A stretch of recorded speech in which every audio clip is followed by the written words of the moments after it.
சிவத்தை உணர்வது அப்படிங்கிறது சாதாரண விஷயம் அல்ல. அது பேரின்பம், பரமானந்தம். இன்னும் நிறைய சொல்லிக்கிட்டே போகலாம்.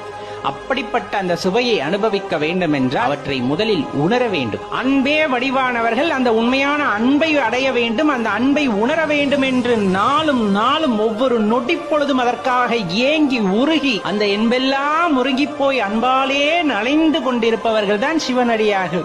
மானுடத்திற்கு செய்கின்ற சேவையை அந்த மகேசனுக்கு செய்கின்ற சேவை என்பதை உணர்ந்து தினம் தினம் அல்லல் படுகின்ற மக்களை பார்க்கும் போது கருணையால் இறங்கி அவர்களுக்கு உதவி செய்து கொண்டிருப்பார். சக ஜீவராசிகள் யாராயினும், அது யானையோ பூனையோ நாயோ எதுவாயினும் அந்த ஜீவராசியின் மீது அன்பை மழையாக பொழிவார்கள்.